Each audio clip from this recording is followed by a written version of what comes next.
Welcome to our video today. I'm Marshall Shannon with Ministry Design Training. Today I have as our special guest Bob Jackson. I've known Bob for a good bit of time, and Bob is a Sportsman Banquet consultant, and I believe that you're going to want to watch and hear what Bob shares with you. I've been watching now for a couple of decades as Bob has led his own church, Morningside Baptist, here in Greenville, South Carolina.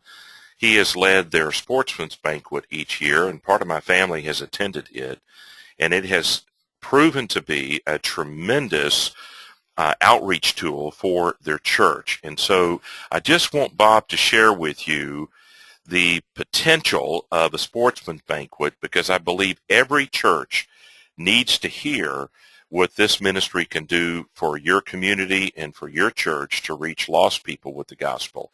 And so, Bob, take it away, would you, and just share with them the potential. Marshall, thank you so much for asking me to do this. I'm very excited about it. What I'm excited about most of all is the opportunity to share the gospel of Christ in a very unique way. Sportsman's Banquet, let me tell you a little bit how I got involved there first, Marshall. That I was married in 1977, and I married a northern lady from Michigan, and we ended up living in Michigan for just a few years. And during 1979, I attended a very, very small church there. We averaged about 35, 40 people on Sunday mornings. And a lot of people in the area, that rural part of Michigan, were outdoors people. They were involved in hunting and fishing and so forth. And I thought it would be a good thing to get together and have a time of fellowship with the guys in the church that hunted, maybe bring in a potluck dinner for a meal. And we did that. And we were pleasantly surprised. We had over 120 people show up at that little tiny church. And something clicked with me back then that, you know what, out of these people that came, the majority were not church people. And I found out over the years since then that this type of event will get people into your church that would not normally attend a regular church service. But pastors or church leaders, is there a target for this? Is there an audience? Is it worth the church's while to do something like this? For over 25 years, I will answer that with a resounding yes. Let me just give you a few statistics here about the audience of the people involved. Like I said, I lived in Michigan for a little while. The largest football stadium in the United States is Michigan Stadium in Ann Arbor, Michigan. It holds a little over 109,000 people in that stadium.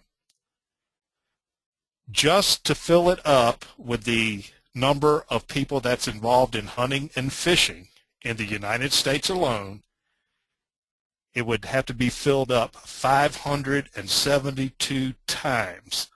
That stadium would have to be filled 572 times. We're looking at 63 million people in the United States that are involved in the outdoor activities, that are involved in hunting and fishing. Let me go with a few more statistics here very briefly. There are more hunters and anglers as there are jobs in the combined civilian payroll of the Army, Navy, Marine Corps, and Air Force. There's more people that hunt and fish than watch the nightly newscast of the three major networks, ABC, CBS, and NBC. Now, in my part of the country, this is pretty fascinating.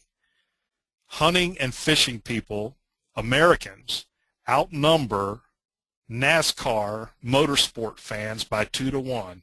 In fact, they could fill every NASCAR track in the United States 13 times over. What I'm getting at is 63 million people. We send missionaries to countries that are smaller than that. So yes, there is a target. Before I get involved into the ins and outs of the banquet, I'd like to share this with you. The main purpose of why we do what we do. Like I said earlier, this is something that will draw people into the church that would not normally come.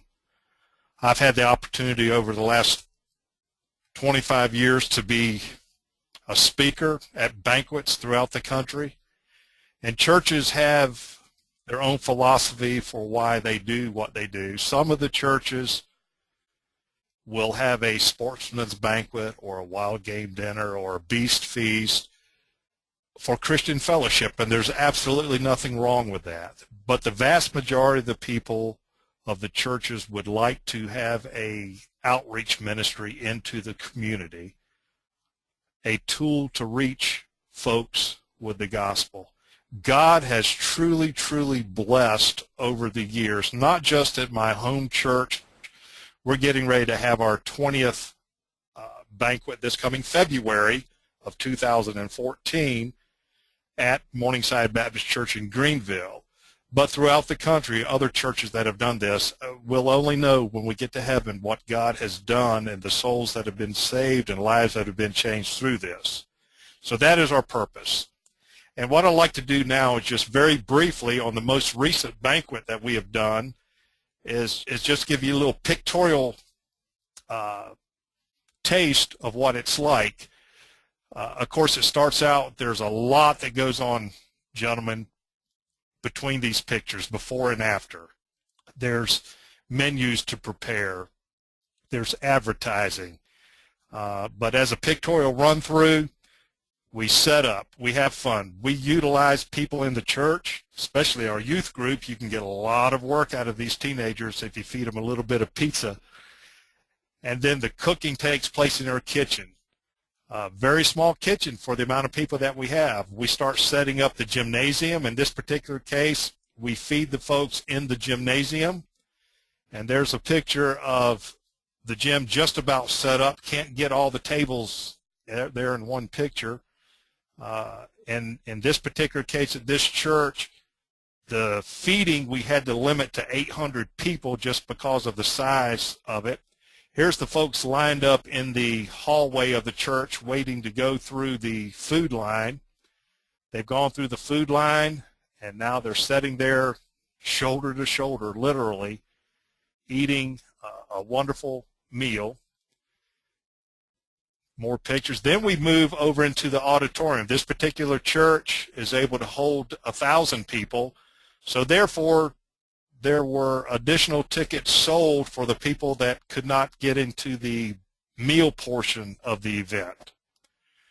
And then once they move into the auditorium, that's when the program begins. We usually have a time of music, just a good fun time, displays, taxidermy displays throughout. And the whole purpose, again, as we sum it up, with a gospel presentation to present an opportunity for the folks that are there to accept Christ as their personal Savior. And I challenge you to consider this as a ministry outreach for your church. Marshall, thank you so much again for having me. Bob, thank you so much for sharing with the men the potential of this and seeing one family after another impacted for eternity by something as enjoyable as a sportsman's banquet. And so pastors and church leaders, you're looking at this, you're looking for perhaps a fresh way to be able to reach into your community and to affect a group of people that you've not had much opportunity to connect with or not much chance to reach. Here is something that we have experienced and believe everywhere that we've used it. The churches give testimony of the souls that came to Christ, the impact it had on families, the fellowship that it developed, the opportunity for you not only to reach them with the gospel, but to retain them and assimilate them into your church and be able to disciple them in their walk with the Lord. And so this is a tool where you can see your church family, your men and your women, your young people, come together as a group and be able to reach out into the sportsman community and have a lasting impact And so we wanted to give you just a short vision of the potential of what Bob has experienced and what he can do as he serves as a Sportsman Banquet consultant. And so you'll find, along with this video, if you'll scroll down on your screen, you'll see a letter there from us that gives you the ins and outs and what we're offering with the training, and then an opportunity for you to click on the buy button and be able to buy the video series that Bob has prepared for you, a step-by-step guide to take you through the design and development and deploying of your personal, customized Sportsman Banquet for your church. Thank you so much for listening. Lord bless you as you put this into action.